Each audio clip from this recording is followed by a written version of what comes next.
Recording can be paused, ma'am. Need to stop. Pause option is there. Yes. So let's begin.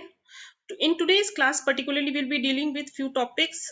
We will talk about the basics of Western logic. We will be studying logical reasoning, the basic structure. What is structure of an argument?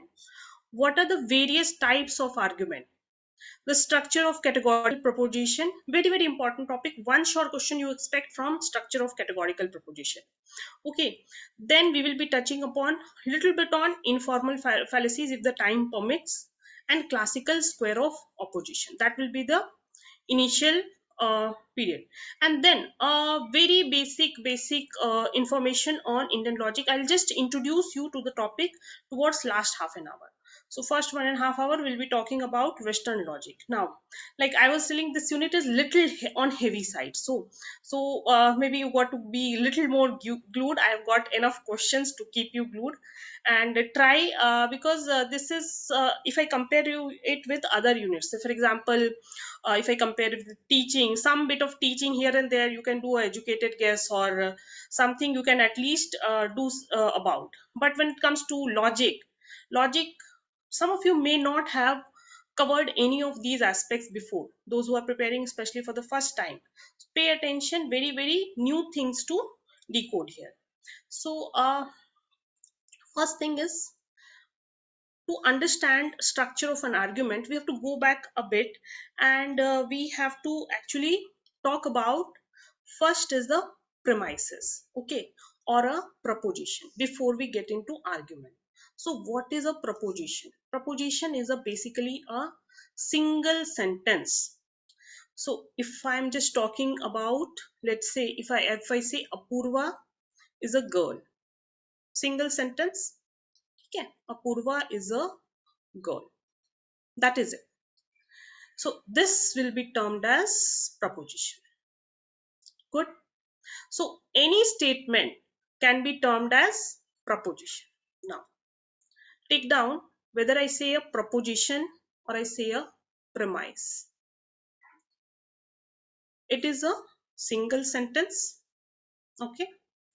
And that single statement is trying to give a relation between Apurva and a girl. There is some sort of relationship that maybe Apurva falls within the class of girls. Just relation between two terms. Is it trying to prove something? Certainly no. It is just a plain blank statement. So just remember, a proposition is a any statement. It can be termed as proposition, and proposition gives relation between two or more terms. Yeah, clear proposition. Then there is more to proposition. There are parts of proposition. So let's understand parts through an example. All men are animals. What is this? We said just now studied, this is a proposition, or this can be termed as a premise. Yes, proposition, premise. All men are animals. Now look here, there are parts to it. If you categorically bifurcate it, all, words like all, had it been none, these kind of words are called quantifiers, which state some kind of quantity. Yeah, subject is men out here in the example, is, are. These are adjoining words known as copula. And then you have animals, predicate, about which something is being said. So these are the parts of categorical proposition. You have quantifier plus subject plus copula plus predicate equals to premise or proposition. Write down this structure: quantifier plus subject plus copula plus predicate. So far so good. All the parts of categorical proposition. If you give an example, can you all answer this? Let's go back to our same example. Apurva is a girl. Now just tell me what is the predicate in this sentence. My premise is Apurva is a girl. What will be the predicate in this sentence? Girl. Simple grammar it is. We have studied in our lower grades also. Yeah. So let's quickly sum it up. Quantifier like all, no, some, which are specifying some kind of quantity. And there are some universal quantifier and there are some particular quantifiers. Let's understand this word universal. When I say all or when I say none, write down all or none are universal quantifiers. Okay. And what are particular? Particular are some. So you can write down all or no are universal quantifier and some is a particular quantifiers. I'll be giving you some notes, but parallelly if you also take down few words, then you'll be awake throughout. So the only idea is, anyways, I'll be sharing all this with you, whatever we cover. So subject is something about which something is being said. Predicate, which is affirming or denying some about the subject. Whatever is said is like Apurva is a girl. Something which is affirming or something which is denying about a subject. And last one is your copula. Copula are adjoining words. We have seen the structure of the sentence, or we have seen the structure or parts of categorical proposition. Quantifier plus subject plus copula plus predicate makes your sentence. Yeah. So let's move ahead. Now quickly let's answer this question to clarify our concept. So in between we have few questions. Logical sentence is called. Quickly answer. You can use comment box to answer. Chat box.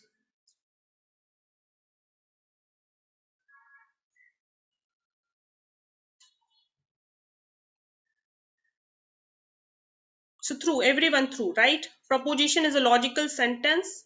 It just shows relation between few things. Now that we are clear with proposition, what we have to study argument. So what is the difference between a proposition and argument? Structure of categorical proposition, basic structure we have covered. Okay?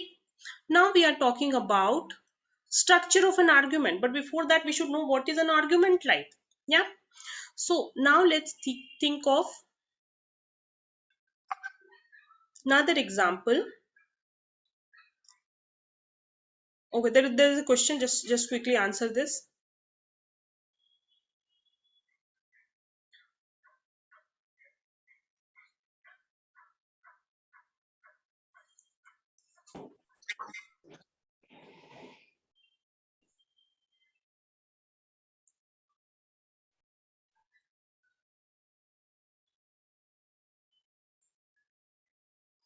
The known proposition in an inference is called premises. I will come to it. Premises is the known proposition. Or what is premises? Let's look through few examples. It will be clearer to you. Let's say premise one says, keeping the example of Apurva. Apurva is a girl.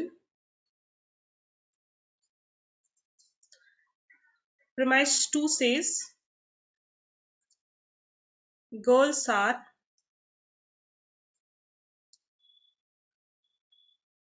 beautiful.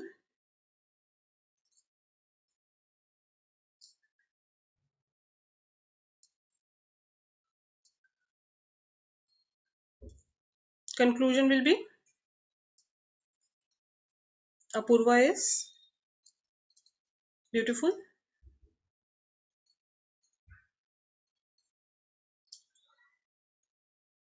So for an argument, we have to have at least two premises. Based on two premises, if we put this in a form of Venn diagram, we're saying Apurva, girls are beautiful, है ना? So this is my girls, all girls are beautiful, ठीक है? And since Apurva is a girl, so Apurva will be also beautiful. So Venn diagram we can prove that. So in an argument, you can write down, in an argument there will be at least two premises, minimum of two premises, it can be more, followed by a conclusion. Okay, so two premises plus a conclusion makes your argument. You can take a note of this. Two premises plus conclusion makes your argument. Okay, so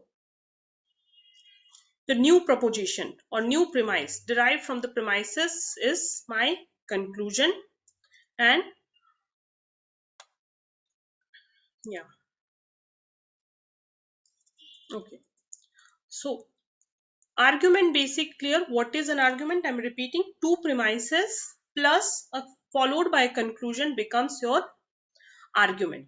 Okay, now in argument also we have to identify which one is a major argument and which one is a minor argument. Please confirm if audio video is clear to all of you. Is Yes, there any ma'am. lag? No, ma'am. Fine. Okay, okay. So now the question arises. Now we are through with what is a premise, है ना? Premise basics meaning we have seen, and we have also understood what is an argument. Argument is a all these three. That is your premise one plus premise two plus conclusion makes your argument. This much is clear. Ma'am, Yeah. can you please repeat the meaning of a premise, like the definition? I missed out on it. Okay, since you may have joined late, premise is just one sentence. In any simple sentence. In the start of the class, we said that premise is a simple sentence. Any statement is can be termed as a proposition or a premise. That's it. Like if I say Apurva is a girl, that itself is a premise. It is just showing a relationship between a girl and the subject. Subject and predicate, there is a relationship. That is it, is premise. Okay. Now, Thank you. premise we have understood, argument we have understood. Now we are talking about how to identify which one is my major premise, which one is my minor premise, and then conclusion is relatively easy to identify. Okay, so if I say all humans are mortal, this is the example, and all Greek are humans. So through Venn diagram, we can establish that all Greeks are mortal. Yeah. Now, on what basis? Can anyone tell me why it is major premise? You all have any idea? Anyone?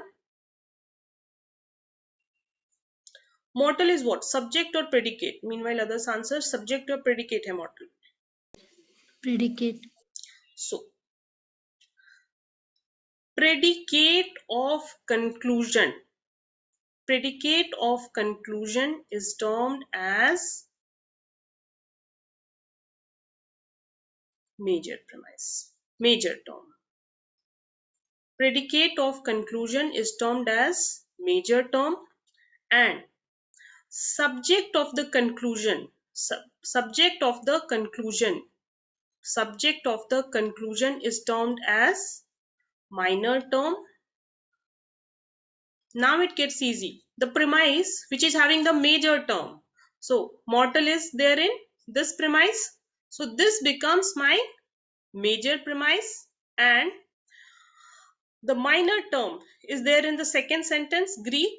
So this becomes by minor premise, and all humans are mortal and all Greeks are human. What is the common? Human. Yeah. So this will be my middle term. ठीक. So just take note of this. How to identify major term is denoted by P. Predicate of the conclusion is termed as major term. And this is very important when we are doing moods and figures, then that time also you have to keep this in mind. Okay. So I want you to just take a small note of this. Minor term, subject of the conclusion, middle term, which is common.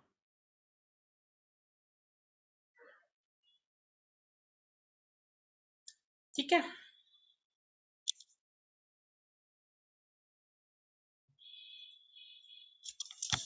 So far so good. समझ लग रहा है सबको?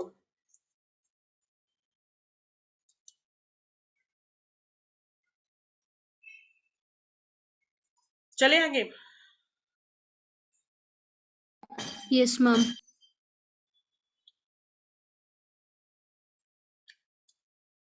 ठीक है. So this is a typical standard form of any argument. Premise 1 says like I am on leave this week. Premise 2 is I never answer work emails when I am on leave. Premise 3 says I am not answering any work emails this week. So this is a conclusion. So there will be a main conclusion. Now remember, in an argument there can be more than two premise, but for argument to form there has to be at least two premise or more than two premise followed by a conclusion is what your argument form like. Okay. So this is just basics of what is a argument like. Okay? Now moving to types of argument. You have many types of argument, but the most two important are deductive and inductive reasoning.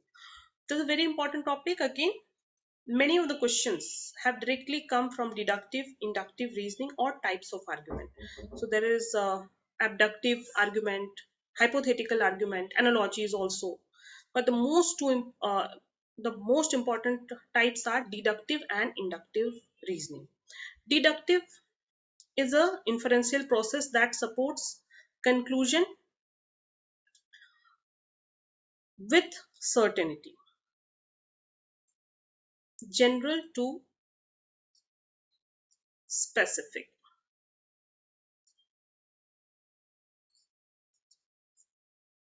You can write down deductive is moving from general to specific. I'll give you an example. Let's say if I say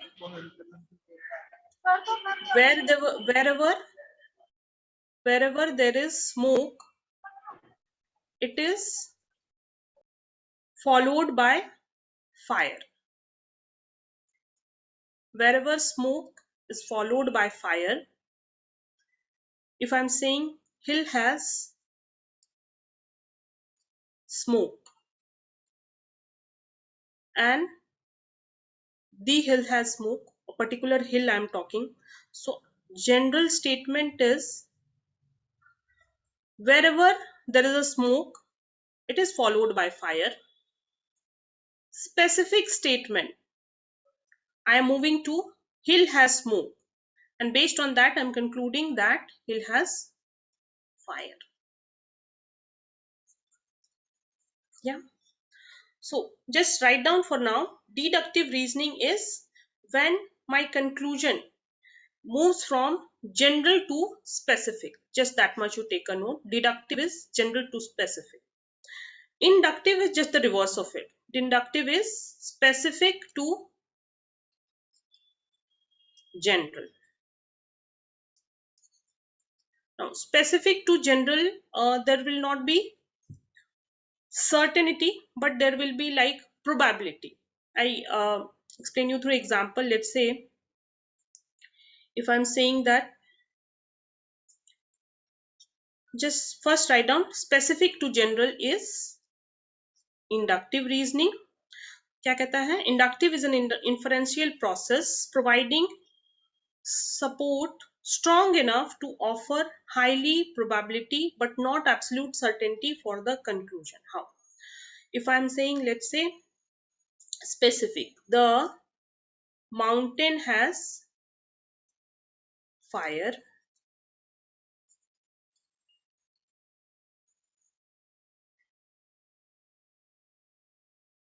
or let me give you another example here for inductive. Look through this example. Premise 1 says most peacock eat oatmeal for breakfast. Premise 2 says bird is a peacock. So most peacock eat oatmeal for breakfast. Now don't think whether it is true or not, just look at the premise. Most peacock eat oatmeal for breakfast. This bird is a peacock. So is it true that this bird eats oatmeal for breakfast? Maybe, right? I give you another example. Let's say all Gujarati have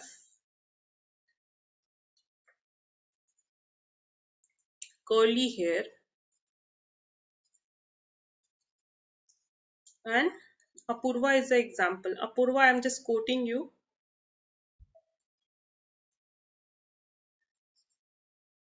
Apurva is a Gujarati. Hence, Apurva has curly hair. ठीक है? So now tell me, will Apurva really have curly hair just because she is Gujarati? Need not be, ma'am. Need not be, है ना? So what it says, even if, so first understand the word general and specific. When I'm saying all Gujaratis have curly hair, what I'm talking about is a general statement, है ना? General statement. And I'm saying about Apurva is a Gujarati, so this is a specific statement. Yeah. So when in inductive reasoning, I am moving from general to specific, and my conclusion is probably true, right? It may be true, it may not be true, right? Need not be true, as you said, need not be true. So in inductive reasoning, what we were discussing, in inductive reasoning we are moving from specific to general. So here the conclusion will be highly probable that it may be true but not absolute certainty. Okay, but in case of deductive reasoning, if I'm saying general statement, wherever there is a smoke there will be fire, if this is true, if my first premise is true and second premise specific premise, this particular hill has smoke, okay, this is true, therefore the hill has fire, will it be true with certainty? So can I use the words here like certainly true, definitely true in case of deductive reasoning? So in deductive reasoning we are moving from general to specific, and my conclusion is certainly true or a definitely true. Clear? And just the reverse of it is my inductive reasoning, wherein I'm moving from a specific sentence to a general sentence, and my conclusion will be most likely true, probably true, but need not be 100% true. Okay. So I will repeat it again, these examples, don't worry, but just for now, basics at least write down. Deductive is general to specific and inductive is specific to general. So far so good. Inductive, deductive, meaning bit, is it clear to everyone? Yes, ma'am. Yes, ma'am.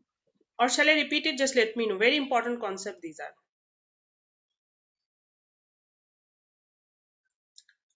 You can proceed, ma'am. Okay, fine. So deductive reasoning, I'll still repeat it once more. Deductive, what we discussed in deductive, we are moving from general to particular or general to specific. So as you can remember, you can write down this code also. Deductive is GS, or at least one of this. If you remember, the other you should be. See, in deductive, all dogs are snakes. If this is true, my first premise is true. All snake are birds. So if I draw true Venn diagram, all dogs are, जितने भी dogs हैं, are snakes. And then I draw all snakes are birds. Then if my both these premises are true, then can we say that all dogs are birds? Certainty. Yes. So in deductive, it is the conclusion will be certainly true. The conclusion will be definitely true. Yeah.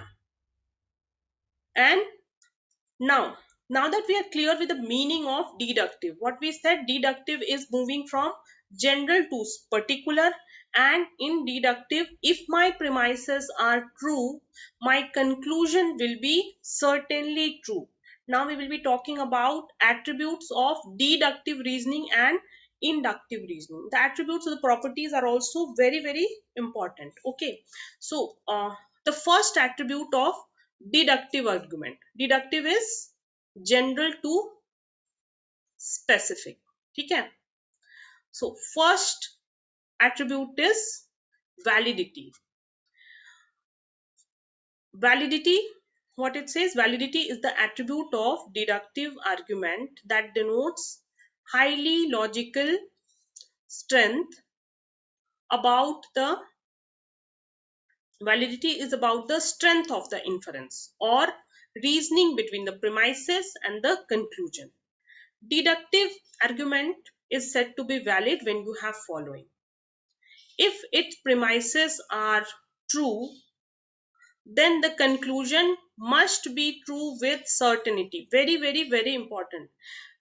If your premises are true, like in this example only we discussed, all dogs are snakes, true. All snakes are bird. If this premise, now don't think of it logically whether it is true or not. Even if we are assuming that these are true, then the conclusion will certainly be true. We are just talking about validity. So validity, just understand in terms of Venn diagram. Hope you are able to connect to this. And in practical world, is this uh, true? The answer is no. But in deductive reasoning, when we are saying validity, we are assuming if these premises are true. If the premises are true, then the conclusion must be true by certainty. Okay. Then so valid argument, if you have to conclude two premises, the conclusion will certainly true.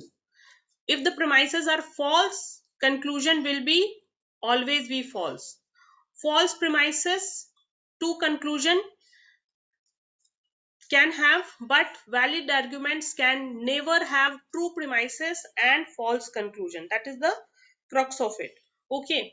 So okay, understand this also basic thing. What is a valid argument and what is an invalid argument? See, valid argument, like what you can put up in Venn diagram, all men are mortal. So if I draw men, and all men are mortal, and Socrates is a man. So within man, I'm drawing, let's say, Socrates.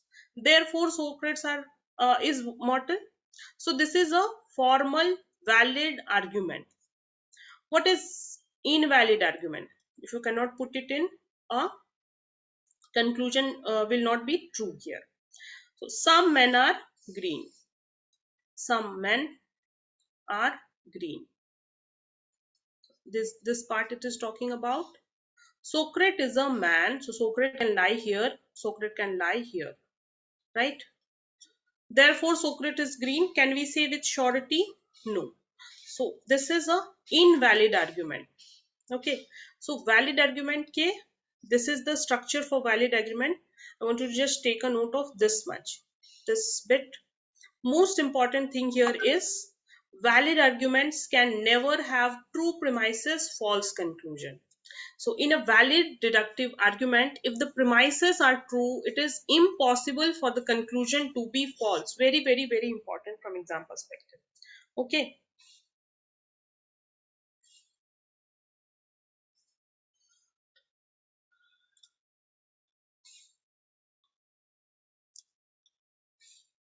Now moving to second attribute. We are talking about deductive reasoning. Deductive reasoning moves from general to specific. The first attribute we have seen that if in a valid deductive argument, if premises are true, the conclusion will be certainly true. Premises true, conclusion true. That is the key of my first attribute for deductive reasoning. The second most important property for a deductive reasoning is soundness. Now, what is soundness? Soundness, look through example. See, premise 1 says all cats are mammal. Let's put it on a Venn diagram. All cat are mammal. All mammal are animal. Then all cats are animals. Yes.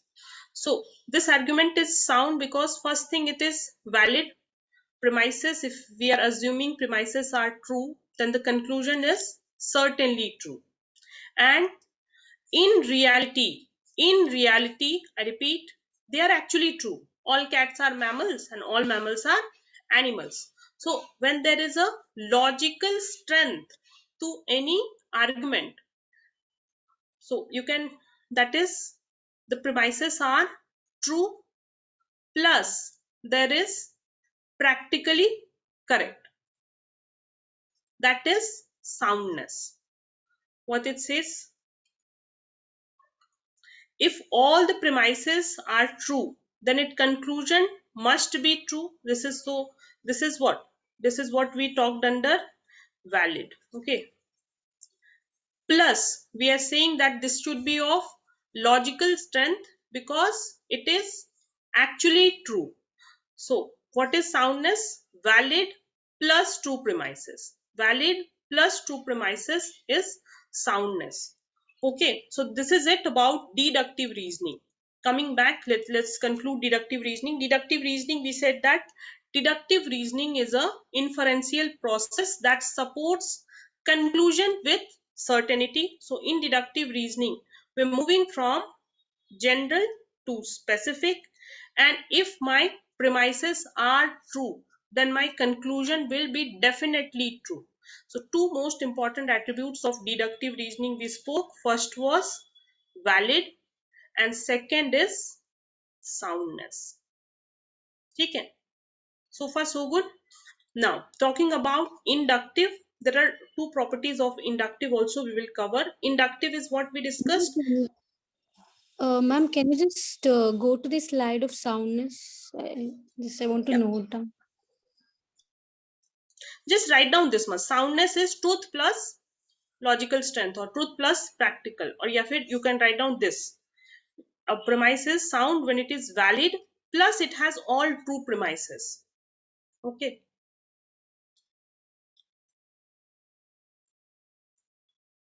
Okay. Now coming back to attributes of inductive reasoning. We said that inductive reasoning, we are moving from particular to general or specific to general. And so you can remember as inductive is PG. So you can remember the reverse of it as GP. So either one you remember, the other one you will automatically remember. So in inductive reasoning, we said that in inductive reasoning, there will be words like conclusion is probably true. We have seen several Indians, my premise one is, even if it is true, and all of them are very talented, even if this is true, I'm saying all Indians are very talented, or rather I'll say, or let's say Apurva is very talented. Apurva being an Indian is very talented. Something of that sort may not be right. So talking about the properties of inductive. See, in deductive, we spoke about validity and soundness. Here we have strength and cogeny. Strength and cogeny, two words. So, what is strength? I'll just clean this. So, strong and weak in case of inductive arguments. Premise 1 says most peacock eat oatmeal for breakfast. Premise 2 says this bird is a peacock. So we are assuming that both the premises are true even if they are not. Okay, therefore probably this bird eats oat meal for breakfast. So strong and weak are terms used to describe the possibility of logical strength of inductive argument. Forget that whether it is true in practical world or not. Practical world वाला concept जो है, sound वाला concept केवल only it comes in your deductive reasoning. ठीक है? Inductive will, there is always a, even if my premises are true, my conclusion is probably true. Okay, so inductive strength. A strong inductive argument is one whether it is improbable for the conclusion to be false. If my premises are true, if my premises are true, my conclusion will be probably true. So that is a strong inductive argument. In weak inductive argument, my conclusion will probably may not be true. Okay, so even if my premises are true, conclusion is probably not true.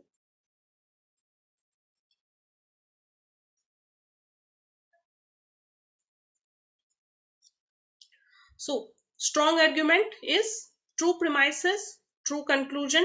Probably, again, probability is always there in inductive.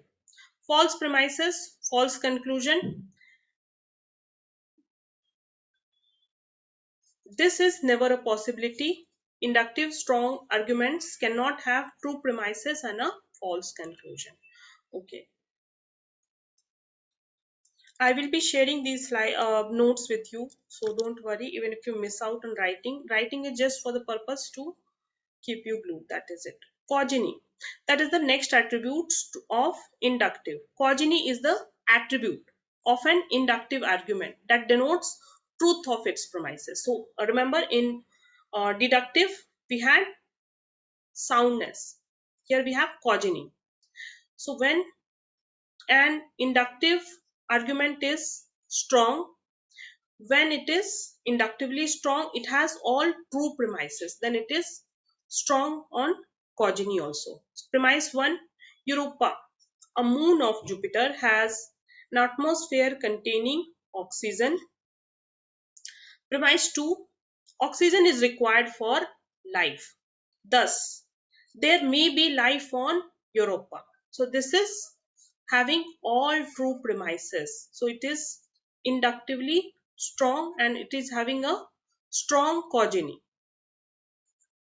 So two attributes of inductive argument is whether inductive argument is a strong argument and or a weak argument, and it is denoted by a weak cogeny or a strong cogeny. That is it about inductive and deductive reasoning. Now, if we have to sum up these two, logical strength, deductive argument is not only valid and also sound. So any deductive argument which is valid plus sound is a good deductive argument, and any good inductive argument is inductively strong and it is also cogent. So cogent word is used in case of inductive, okay, and sound word is used in case of deductive. Like that you can remember. Hope this much is clear to all of us. valid, what is sound, and what is strong, and what is cogent. Yes, ma'am. ठीक है, चलिए. So this was it about two most important types of argument. ठीक है, we covered inductive, we covered deductive. Most of the questions are asked from these two. Again, we have another few important ones, so we will briefly look upon those also.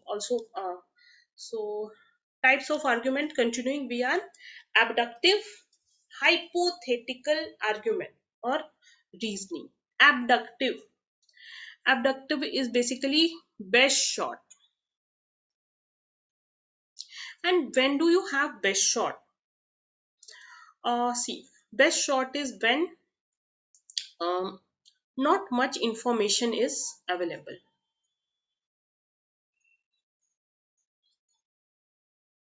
Okay.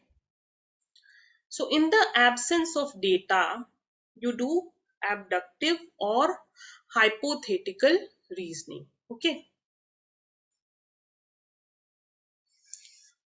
क्या कहता है? In logical assumption, inference, conclusion, hypothesis, or best guess from a set of observation. Conclusion drawn is a best guess. It may or may not be true because we don't have enough data with us. We are having abductive or hypothetical reasoning. The example, see, premise 1 says my roof is wet. Premise 2 says rain makes things wet. Conclusion, it's likely that it has rained recently. Taking the best shot is the keyword for abductive or hypothetical reasoning. Okay. Last one is analogical reasoning. So analogy is comparison, similarity in proportional relationship. है ना? So whenever there is a comparison made between the things having similar features. So analogy is nothing but similarity. Like, use of, like, these will be the keywords in analogy. There might be life on Mars because it has an atmosphere that contain oxygen just like Earth. Man is like a good animal, let's say. Like is a keyword for comparison. Any doubt? Anyone wanted to say something? Ma'am, there might be life on Mars or Mars. Mars is a misspelling. There might be life on Mars because it has atmosphere. ठीक है. So this is it about types of argument. 4 types of argument we covered. We talked about inductive reasoning, deductive reasoning. Deductive was general to specific. Inductive is specific to general. Then we talked about abductive or hypothetical, which was taking the best shot. And last one is your analogy, which is similarity. Okay. So argument, we are done. Now moving to next topic, which is square of opposition. Okay. So square of opposition is actually you can draw a Z shape here, and opposition is your these corners. Okay, A, E, I, O. Exam में one short question you will get from square of opposition. Most asked topic this is. And if I talk about the previous one, like what kind of questions have come from this bit, you will be given a few sentences, okay, and be asked to pick what is the which reasoning is being talked about. So types of reasoning, these kind of questions come. I have got few questions, so we will be looking at that. Let's finish this topic. So square of opposition, these are 4 corners, okay, and this square of opposition actually talks about these opposites having a kind of relationship is why what being discussed, and through sentences We have to understand this relationship. Okay, so before we start, I want you to actually draw very neatly this diagram. If you are using scale stencil, you may, because then we'll be discussing a lot of questions to practice this concept. One short question comes from this bit and directly from figure. If you're through with the meaning, you will get. So this is like a laddu question. You should not lose mark on these kind of questions. Okay, so take 2 minutes, quickly draw this and then we resume.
Let me know once done.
Okay, see, there are four letters: A, E, I and O. So when we are studying classical square of opposition, we are trying to study the relationship between the premises which are mentioned here. So A is like if I'm saying all girls are beautiful. All girls here, we have boys, we have few, right? Okay. All girls are beautiful. These are what? A type sentences. All P's are Q's. So all P's are Q's. Okay. So all universal type sentences are known as universal affirmative. Affirmative or universal positive. Okay. Then likewise, no P's are Q's. No girls are beautiful. No relation between beauty and girls. Okay. So these are none type relation. No, none. है ना? So this is denoted by universal negative. Yeah. Now write down these words also. Universal negative for E and A for universal positive or universal affirmative. Okay. Then we have particular affirmative. What is this? Some P's are Q's. Some girls are beautiful. Some P's are Q's.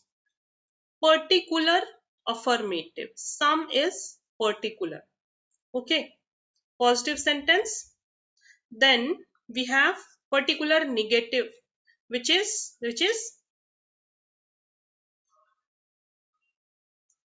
some P's are not Q's. Okay, some P's are not Q's. Same diagram, we can see the relationship. Okay, so write down this also: contradictory, contrary, subaltern, and subcontrary. Just confirm, then we discuss further. Okay, this much you just take a note quickly.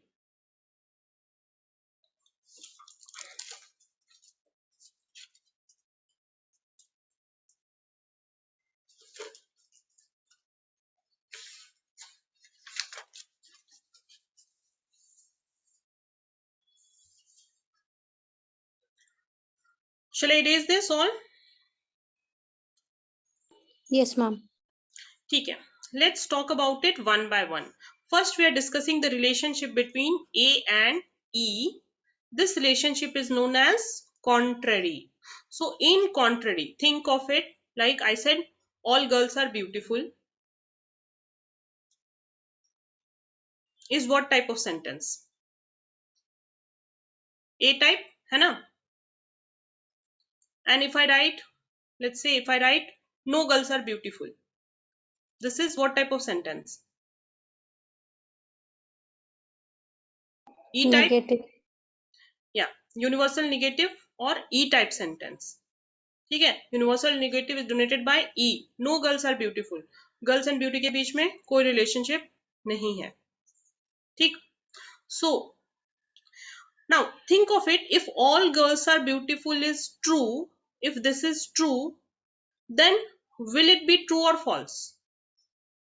If this is true, then certainly this will be false, right? So can we say that both cannot be true at the same time in contrary? Yes. Yes. So you can write down in short, both cannot be true at the same time. Very, very important, this relationship. Both cannot be true at the same time. ठीक है? Now, think of it. All girls are beautiful. If this is false, imagine hypothetically. Real world में कोई मानेगा नहीं वैसे तो. No girls are beautiful. Can this also be false? Yes. Can. है ना? So दोनों भी false हो सकते हैं. Both cannot be true. Both can be Cannot be false. both. नहीं, this don't think about this example here. In contrary, both can be false. I wrote a wrong symbol.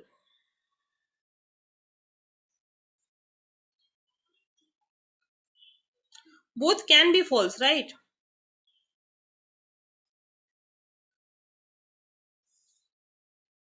If I'm saying, don't think practically. Tiger is a bird. So that means all tiger is a bird. If this is a premise, think of it. If this is false, and if I'm saying no tiger is a bird, this can also be false. Both can be false, both cannot be true. This is contrary. Okay, both can be false. हो सकता है कि there is no relation between tiger and bird altogether. So both can be false, both cannot be true. ठीक, I'm erasing this. Then let's talk about sub-contrary. First we talk about true. If some P's are Q's, some P's are Q's, this is true. ठीक है? Then can this be true? So in sub-contrary, yes, both can be true. Some P's are Q's and some P's are not Q's. Both can be true, yes. Can they both be false? No, ma'am. No. So both cannot be false. In contrary, both can be false. In sub contrary, both cannot be false. ठीक. Now talking about contradictory. So here contradictory, there are two, A and O and E and I type sentences. Both relation are contradictory relations. So think of it, all P's are Q's. If this is true, all P's are Q's. If this is true, then some P's are not Q. Can this be true?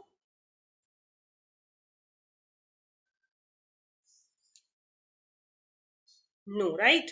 When all P's are Q's are true, then some P's are not Q has to be false. So both cannot be true at the same time.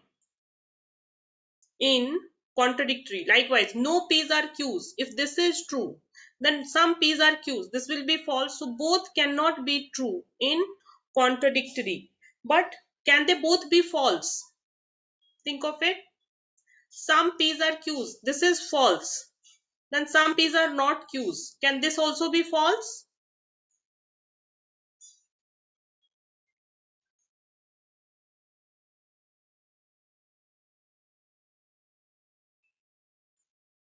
Please, can you explain it again, ma'am? A and O. I will. Let's say all P's are Q's. If this is false, or if I give a practical example, all girls are beautiful. All girls are beautiful is false. ठीक है? So some girls are not beautiful. Will this also be false? No. Yes, sir. This has to be true, right? If all girls are beautiful is false, then some girls are not beautiful has to be true. Some girls will be true, right? Some girls will be beautiful, right? Yes, ma'am. So in contradictory, Yes. both cannot be false. ना तो दोनों सही हो सकते हैं, ना तो दोनों गलत हो सकते हैं. These are just contradictory. By the name only you can remember the relationship. Contradictory. If one is false, the other has to be true. If and vice versa. If one is false, the other has to be true. Or if one is true, the other has to be true. Both cannot be true in contradictory. All P's are Q's, then some P's are not Q. How can they be true at the same time? Both cannot be true at the same time. Both cannot be false at the same time. Contradictory. Opposites के relation है. ठीक है? So contradictory. Now talking about the last one, subaltern. Subaltern, when we are moving from A to I and E to O type sentence. Both are subaltern, or somewhere you will also see the word subalternation. Subalternation. Okay. So in subalternation, what is happening? Now think of it. All P's are Q's is true. ठीक है? So some P's are Q has to be true. है ना? All P's are Q's is true. Then some P's are Q's has to be true. So both can be true. But if you think about, if this is false, then this will be true false.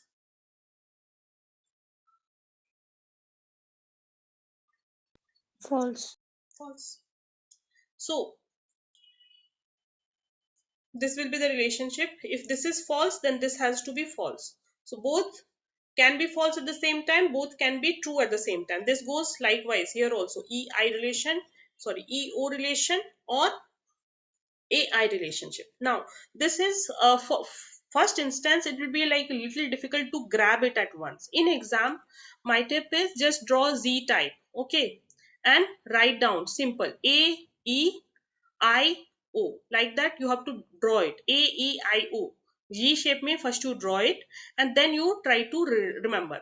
And remember, contrary is on top, sub contrary is on bottom. ठीक है? Contradictory अपने आप याद रहेगा. Sub alteration.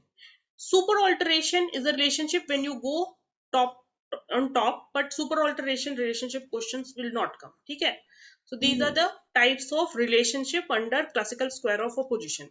Now to make this clear, we will discuss some questions so that your concept will be fixed. Okay? So keep this diagram in front of you and then try to answer these questions. Whatever, if it is wrong, right, doesn't really matter. Just try to keep the diagram in front of you and then try to answer this question. So you can, Ma'am, Hanji, can you explain sub-contrary once more? sub-contrary. Sub-contrary is some and some not type of relationship. Now think of it. Some P's are Q's. If some P's are Q's, this kind of relationship. Okay? So it can be possible that this is also true. Some P's are Q's if I'm saying. And if I'm saying some P's are not Q, can this also be true at the same time? Some P's are not Q's can also be same at the same time, true at the same time. Yes. Some girls are not beautiful and some girls are beautiful. ठीक है? Both the sentences can be true at the same time. This you agree? Yes, ma'am. है ना? तो both, can they both be true at the same time? Sub-contrary? Yes, ma'am. What about false? Now think of it. Same example. Some girls are beautiful. Some girls are not beautiful. Can they be true at the same time? False at the same time? Yes. No. No, no, no, No, sorry. no, no. No, no, sorry, Got it sorry. now? Yes, ma'am. Okay. Now let's answer some. So this is a, first you have to identify. Let's identify together and then we'll find out relationship yourself. So some animals are fierce. This is A type, I type, O type, E type. What? I type. Draw A, E, I, I. O. So this is I type sentence. Some animals are not fierce. This is O type. O type. So what is the relationship between I and O? Sub-contrary? Sub-contrary. So that's why I was telling these are laddu questions, and this is a question from June 2021 exam. Sorry, June 2020 exam. So imagine if you're just through with the diagram, it will hardly take you 15 seconds to solve these kind of questions. First instance, it will be little difficult, but once the diagram is fixed, all of you, I'm sure this topic, you should score a full. Okay? We'll practice a few more. Okay? No television is a computer. What type sentence it is? E type. E type. Some television are not computer. O type. O type.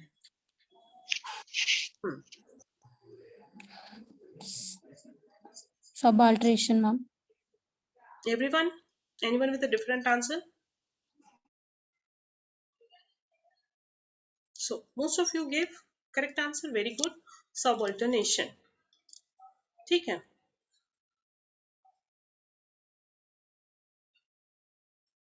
Okay. So ठीक है. This was it for your classical square of opposition. Now we'll move to another topic. We have covered quite a few topics from here, as you can see.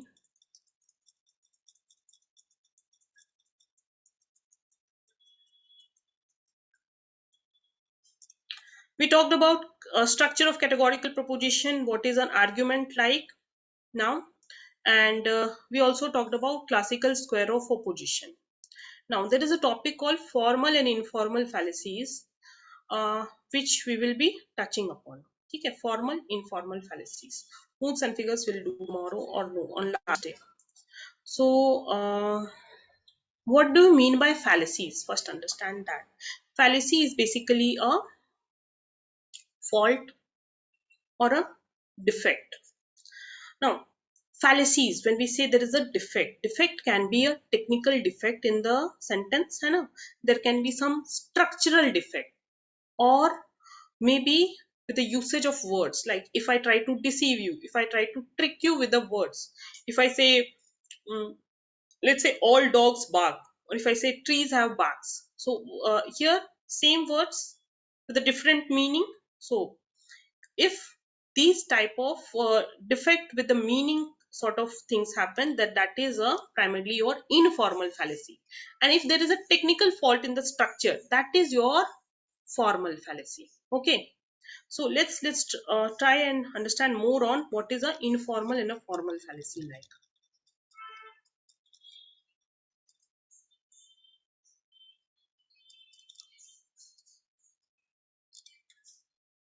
Fallacy is defect in the reasoning. Defect can be intentional or unintentional. Two types of fallacy.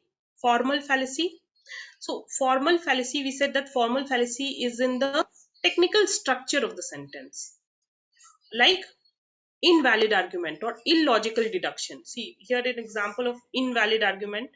This example before also we talked about some men are green, some men are green, and Socrates is a man. So Socrates may lie here, Socrates may lie here. Therefore Socrates is green. Technical structure not fit on Venn diagram. This is a example of formal fallacy. So in formal fallacy, there is a mistake in form, mistake in arrangement or technical structure. Yeah. Then we have informal fallacy, mistake in the meaning, content, unclear expression. So word can be used in a wrong analogy, or there can be misuse of language. Then this is your informal fallacy. Now since this is borrowed from Western world, okay, so the couple of terms or the pronunciation which you'll find here will be little difficult. Okay, just give me a minute, students.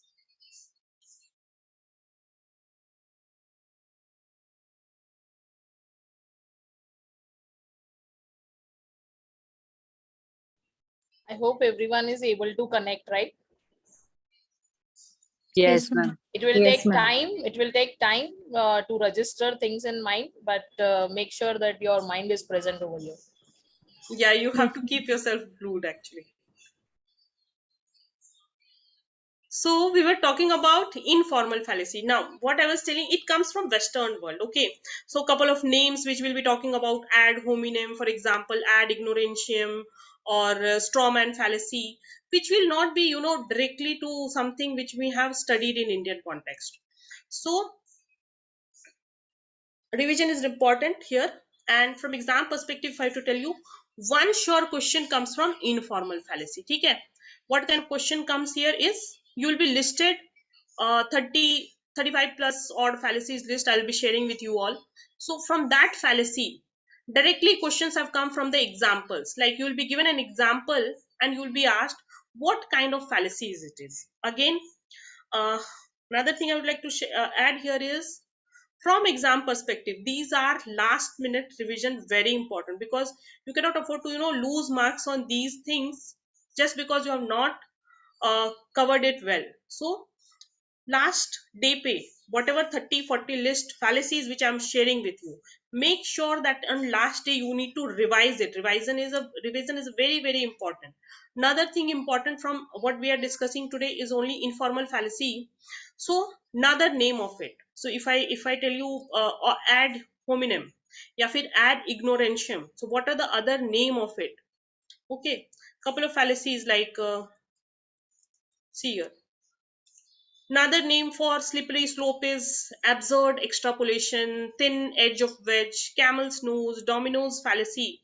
There are details to it, not getting into that much depth, but yes, these are, you can say, more details to under slippery slope. So sometimes in some books they have just kept to slippery slope another name. In other books you will get even explanation of these. Now explanation of these I will be adding in your notes, but I'm not explaining everything in details. I'll just explain conceptually all the fallacies. Okay, so another name, very important. And one short question from informal fallacy, one short question from formal fallacy, both. So formal we are covering tomorrow. Let's start with informal fallacy. The first one is ad hominem. Okay, just give me a minute. Okay. Let's say ad hominem. One type of ad hominem is ad personam. First, let's discuss examples here and then we come to meaning. So let's say Ashwini asks me a question. Okay. And I tell her, Ashwini, you entered late in the class. Why should I answer your question? Or if I'm saying that let's not take Ashwini's advice because she's stupid and fool. So what I'm trying to do here, I'm trying to characterize her, है ना? I'm just trying to personally attack her. Ashwini asked me a doubt. I should have ideally done, I should have answered that doubt. But rather than answering doubt, I'm saying Ashwini that you entered in late in the class. Why should I bother answering your doubt? So this is one form of ad hominem. Ad hominem is against the man. It emphasizes on personal attack based on appearance, characteristics, background, style, personality instead of any logical argument. है ना? Couple of other examples here. That face cream can't be good. John is selling it.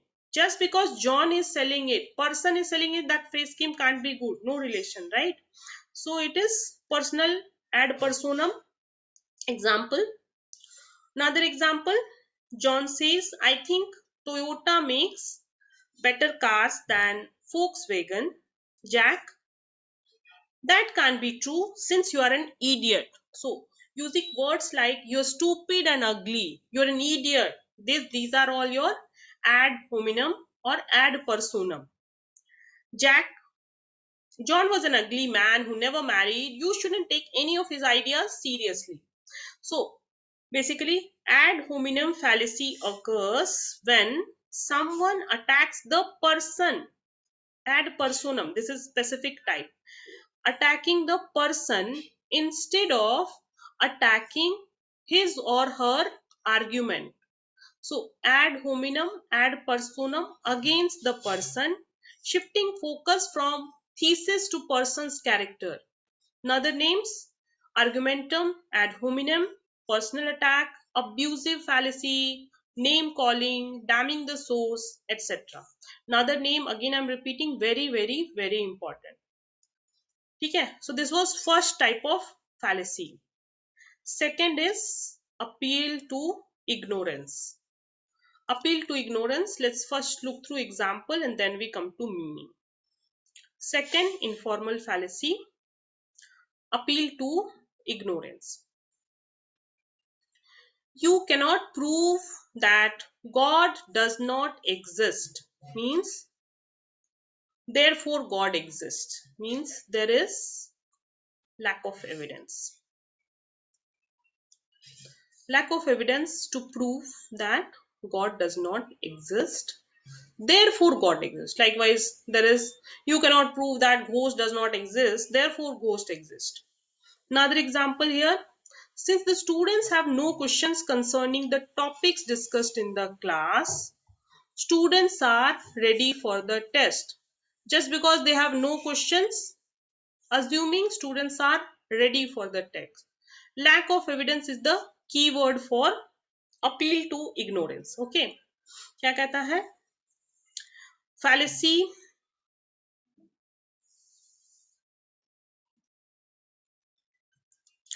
This fallacy occurs when a person mistakenly believes something to be true that is not, because he or she does not know enough about the subject or there is not enough evidence.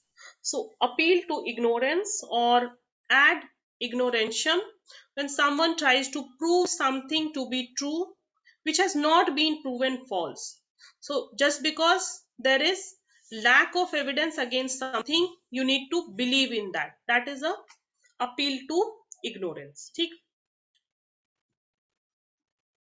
Next one is straw man fallacy. Again, look through example and then we come to meaning. So Strawman fallacy.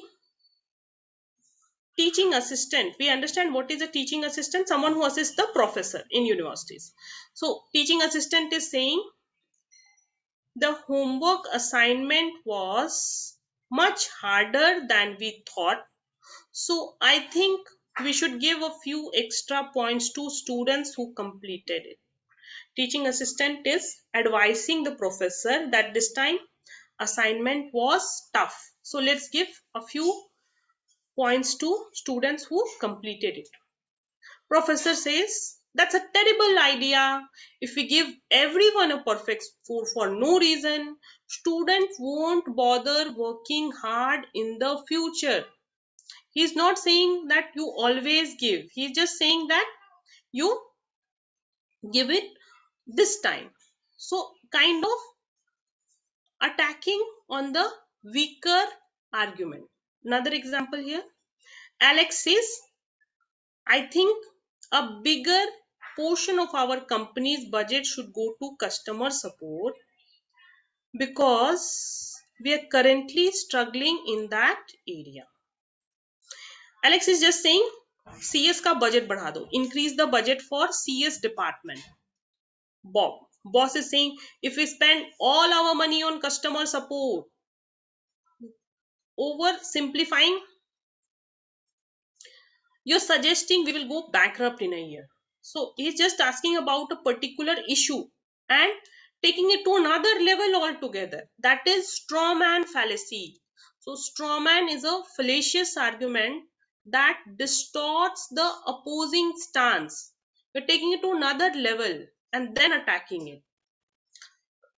The person using the strawman pretends to attack the opponent's stance, but here it is attacking a distorted version of that stance, which the opponent doesn't necessarily support. You're talking about just giving a few grace mark, and he's saying students will not bother working hard in the future. So this assignment is related to future. Increasing budget for a department and you are distorting it, going bankrupt in a year. So these kind of things. Strawman fallacy. You can take a keyword, attacking weaker argument of other person instead of stronger argument, or you are oversimplifying an opponent argument in order to defeat it. Okay, this is strawman fallacy. Next one is slippery slope. Slippery slope. Let's look through example and then we come to meaning. Okay. So example. If you don't do homework, you will fail in the class. If you fail in the class, you won't graduate from the school. You won't graduate from the school. You won't get into college. You won't get into college. You won't get a good job. If you don't get a good job, you will be poor and homeless. You want to be poor and homeless, do you? So कहां से कहां बात लेकर जा रहे हैं? Highly illogical. I'm saying just doing homework in the class and not making homework in the class will make you poor and homeless, है ना? But this is all in a chain, isn't it? You don't do homework, you fail in the class, then college to good college, getting a good job, and poor and homeless. So this is like a chain of reactions. Yeah. So slippery slope is when it is assumed that the first step will lead to another step and it will be difficult to prevent it. मतलब बात को एक जगह पे लेके जाना where the outcome is disastrous.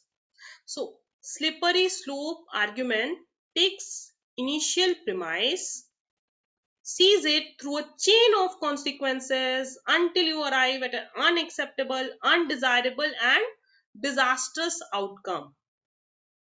Okay, so absurd extrapolation, thin edge of wedge, camel's nose, dominoes fallacy. Now these are another names, as well as when I'll be sharing notes with you, I'll be adding a number of examples here. Now see, covering everything is not possible, but in notes these examples are a must to do for exam. In exam, see how the kind of questions they have been picked up is directly an example will be given, and whatever we example in we discuss here from past record, it has come in the exam straight off. Okay, so sare examples whatever we discuss is what you have to do in the last day. Just do the examples and you should be able to relate it to what kind of fallacies we are. Now I understand these are like something which we are doing it for first time, so difficult to grab it all at once, but yes, these are some things again easy to get marks in the exam. Okay, moving on to next fallacy, informal fallacy, which is circular argument. Okay, so look through this diagram. Just because you say true story doesn't necessarily mean that it is true. True story.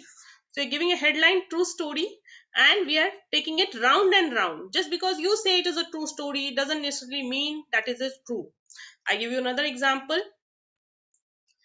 One form of circular argument is begging the question. क्या कहता है? I am not voting for them because they can't win. Or the other way around, they can't win because I'm not voting for them. So, have I proven this? No, certainly no. I am just begging the question without proving the first premise. Okay, so begging the question is answer is assumed in the beginning, or circular reasoning is when the end of argument comes back to the beginning without having proven itself. So again, another names: paradoxical thinking, circular argument, circular cause, round and round, begging the question.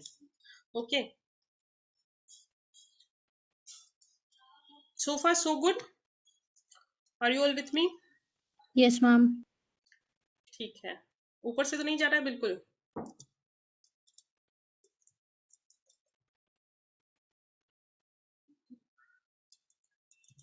Okay, false dilemma. False dilemma. And just you have got more than two choices. Okay, more than two choices, but you're only given two choices. False dilemma is giving only two options out of many options. Choices may be endless. You are giving only two options. Like, see here, through example, you are either with God or against them. हो सकता है मैं God को ना मानूं. Possible? Yes. Vote for me or you live through 4 more years of higher taxes. Again, in US context, election are held only after 4 years. So either you vote for me, maybe the next government may also reduce the taxes, but you're giving two choices: either vote for me or next 4 years you live with high taxes. Third example, if you don't use our beauty products, you will never look youthful. Fourth example, you can either eat at this restaurant or have a sad TV dinner alone. So giving two choices when more than two exist. Likewise, you can also have false trilemma, giving three choices when more than three exist. Okay, so false dilemma, false trilemma. Another name, all or nothing fallacy, false dichotomy, either or fallacy, either or reasoning, fallacy of false choice, fallacy of false alternatives, black void thinking, fallacy of exhaustive hypothesis, bifurcation, excluded middle, no middle ground, polarization, likewise. ठीक है, so again this list may go on and on.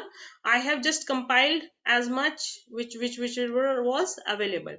Now some of these will you should be able to relate to, but there will be few, like if I just ask polarization, so for that you have to remember this all another name. So last day में रट्टा नहीं लगाना है, but last day division very important, these other names. हो सकता है it might be like you are aware of the fallacy, but you are not aware of the another name. So another name are very important. ठीक है.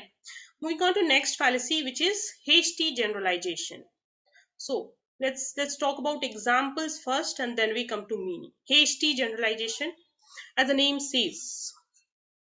Example: my father smoked 4 packets of cigarettes a day since the age 14 and lived until age 69. Therefore, smoking really can't be that bad for you. You visit a new country and the first person you met in the airport is rude. You send a message to your friend back home that everyone in a new country is rude. 4 out of 5 dentists recommend Happy Glossy Smiley toothpaste brand. Therefore, it must be great. So, we are generalizing here hasty generalization. Hasty generalization is drawing conclusion from incomplete information, drawing conclusion based on a small sample size. Everyone in this country is rude, likewise, rather than looking at a statistical average. This can be overgeneralization, okay, based on relatively lesser sample size. So another names: argument from small number, statistics of small number, insufficient statistics, argument by generalization, faulty generalization, inductive generalization. Now you can relate to inductive generalization, specific to general, है ना. Probably true वाले को हमने true बना दिया. Insufficient sample, lonely fact fallacy, overgeneralization, and so on. So drawing conclusion from insufficient sample is a keyword for hasty generalization. Look in the picture. People call me a dumb blonde. Okay. Next one is red herring fallacy.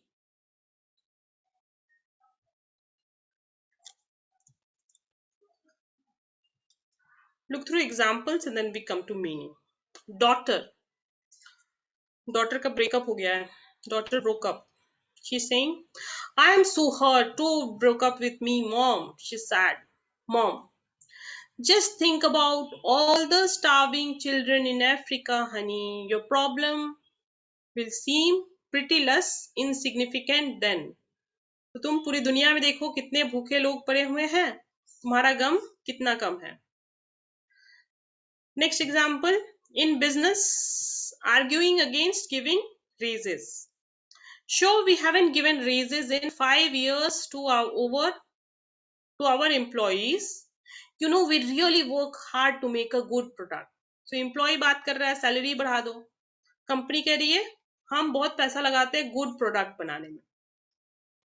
So customer service हमारा बहुत अच्छा है, हम बहुत अच्छा product बनाते हैं.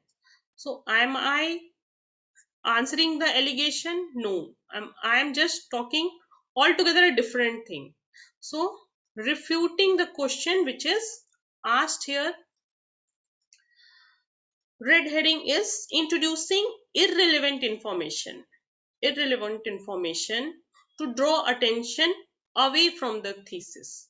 So taking out the issue from the real issue by focusing on any other issue which is not at all related or only related surfacely to the first issue. So like you are distracting someone. Daughter talking about breakup, mother is saying look at the starving children. So introducing irrelevant information, taking focus away from the main issue, that is red herring. Okay, red herring asked in the exam, so most of this you will find asked in the exam. Next one is appeal to authority. Now appeal to authority. Richard Dawkins, example, an evolutionary biologist and perhaps the most expert in the field, says that evolution is true. So he is the correct authority here. Remember, Dawkins, which is a biologist, which is an expert in the field, is saying evolution is true. Therefore, evolution is true. right authority.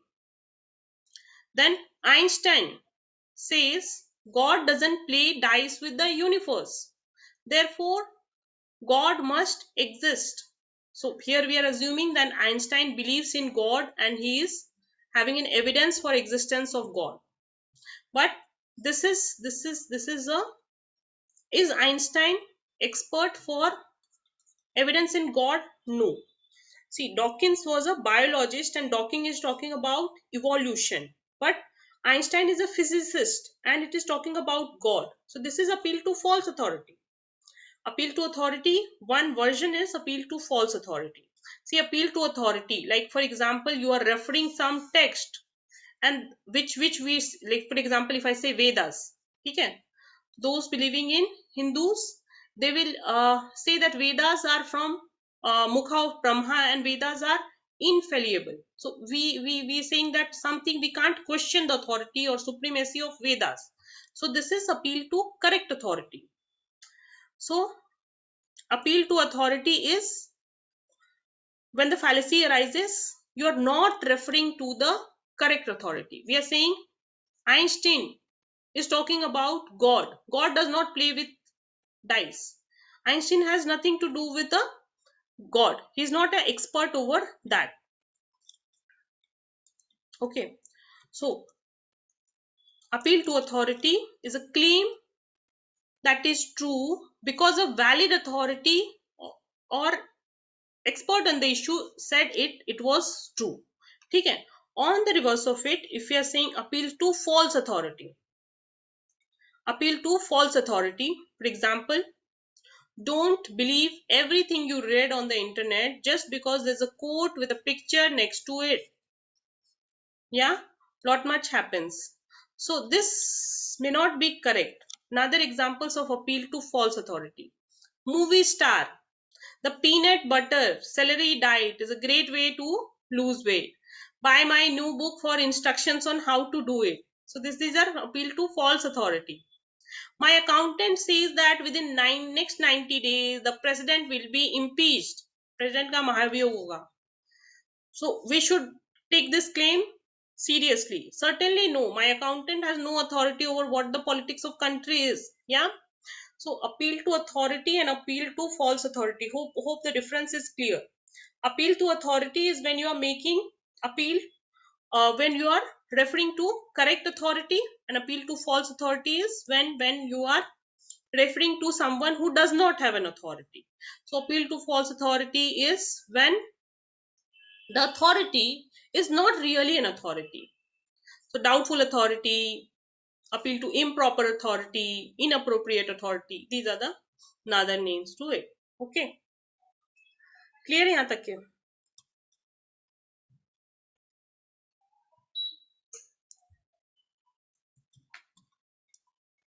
Then appeal to pity, emotional appeal.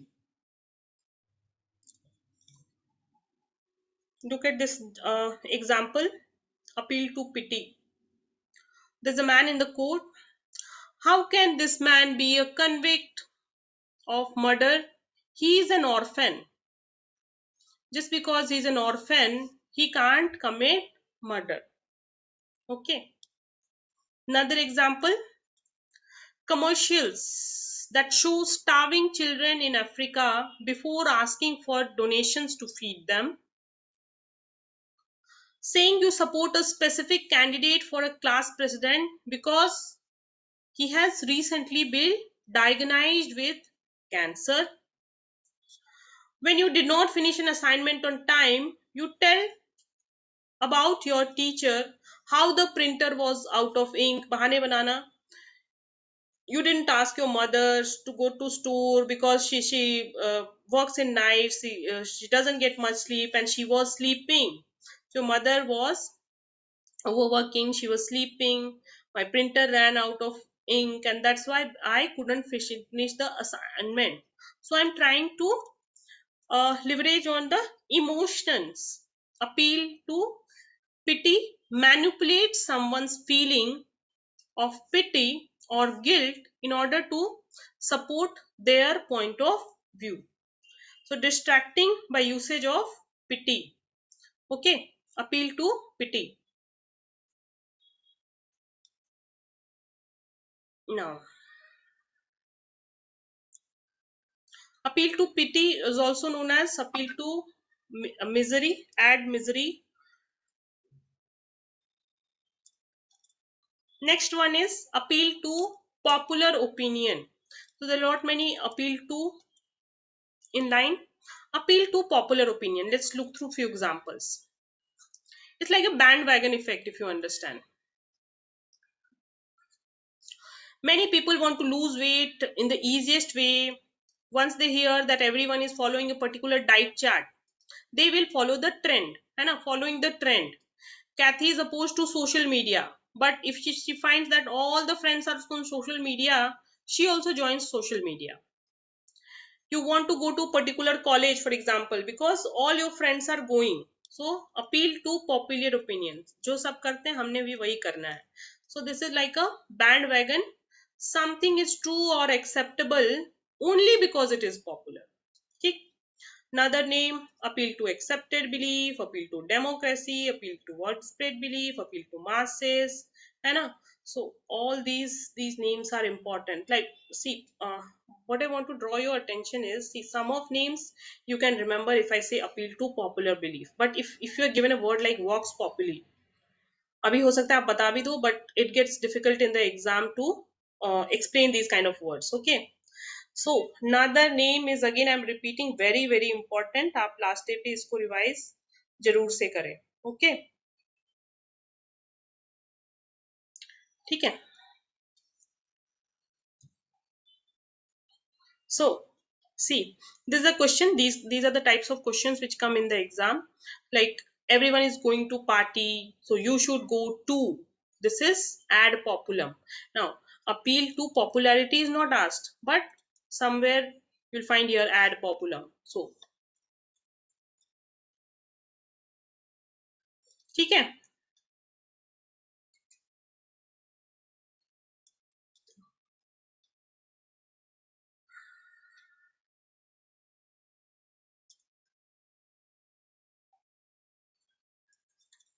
This is a question from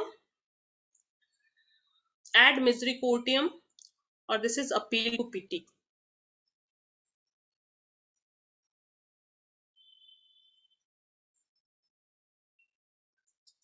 Mr. X lives in a slum, he's unemployed, therefore Mr. X deserves to be a minister. So what kind of question come? You will be given an example and you have to identify what kind of informal fallacy comes here. ठीक है. So likewise, I'll share the list of fallacies. I've covered quite a lot of fallacies. The other few also I'll add in notes. तो आपने उसको जो है कर लेना है. ठीक है. Most important things, examples plus another names. Last minute revision, very important. Any questions so far? Anyone wants to ask something?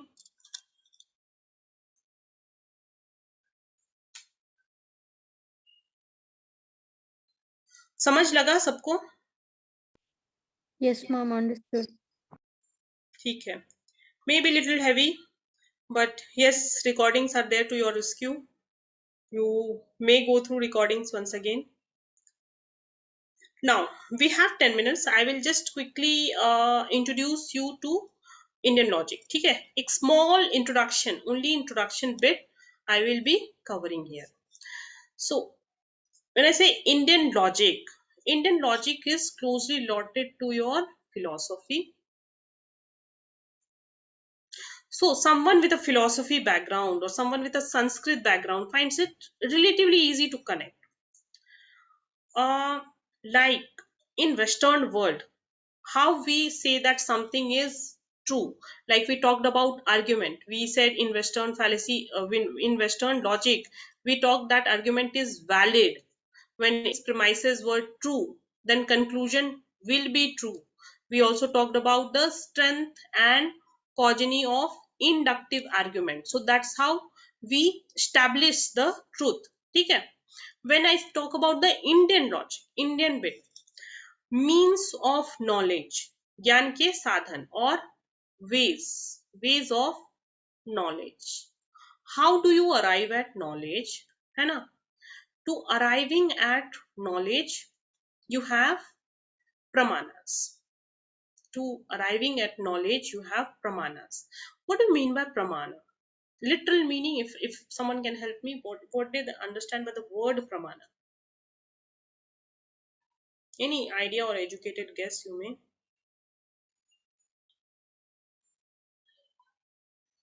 Something to do with proof. Proof, precisely? No.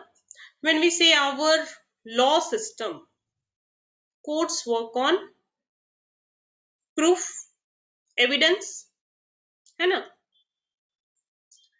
So when we say court work on evidence, proof, then we are saying we are gaining knowledge through pramanas, or we are saying something is true based on evidence. So can we say that we are establishing validity of something through proof is means of knowledge? I repeat, we are establishing validity of something through proof is means of knowledge. How are you arriving that something is true? This is based on some kind of evidence, and that evidence we will be studying here in form of pramanas. Now evidence can be one, evidence can be more than one. So if I just literally ask you, what do we understand by logic? Logic, can we say logic is rational thinking? And logic means we are thinking rationally, and it is based on some kind of evidence. So we are arriving at judgment based on evidence. Yeah. So how are we arriving at a particular knowledge is based on proof. That proof we will be talking in Indian logic.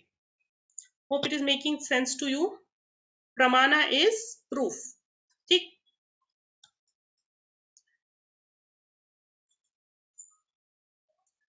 I'll just upload another slide. Just give me a minute.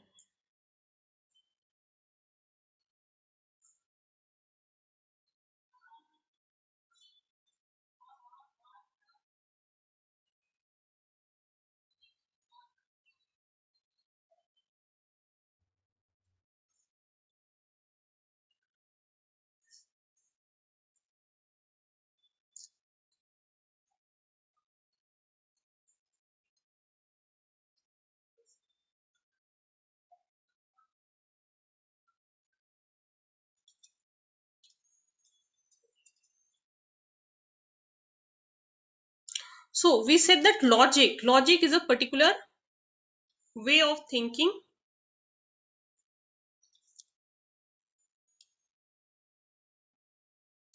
Logic is a particular way of thinking. For example, in Western logic, we say that all men are moral. John is a man. John is a man. So within man, we have John. Therefore, John is moral. है ना? So when we say logic is based on some good judgment, and logic is a particular way of thinking, the way we look at things. That is logic. Okay. And in Indian logic, we have to study what is means of knowledge. So what are the ways through which you gain knowledge? That is pramana, through evidence, through proof, you are going to gain knowledge. And what are these pramanas? I will just give a small introduction to these pramanas, so that tomorrow when we start with this bit, then you should be able to connect. Okay. So we have perception. Okay. Perception is the way you look at things, right? Through sensory organs. Like for example, if I see let's say if I see something, if I see a snake, then that is my perception. I look at a particular way in thinking. Inference or anumana. Now I'm just revising you to syllabus. Pay attention. There are two words to it. Anumana inference. So anumana, inference is both Hindi and English words are given in your syllabus. That means in exam also they have asked interchangeably. So you should know both those words. Next one is comparison. So in Western logic also we talked about analogy, comparison. One of the type of argument was analogical. There is a comparison. There is a based on similarity in proportional relationship. You are comparing. My home is like your home. So this is comparison.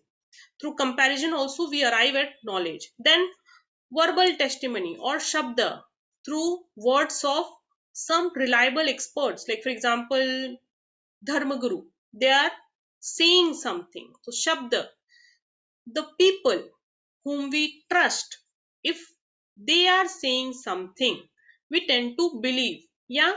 So that is verbal testimonies. Like for example, you enroll in a particular course. So you see the testimony of past people, look, the people who have achieved success in that exams or whatsoever. So based on that, you enroll for a particular course. Yeah. Arthapati, implication. This is circumstantial knowledge. Based on circumstances, you gain this knowledge. Anuplabdhi or non-apprehension. This is negative cognitive flow. So if something is absent, through absence of something you gain knowledge. So these are the ways we gain knowledge. Yeah. So this bit we will be touching. Also Western logic, some bit will be touching tomorrow, and at least the basics of Indian logic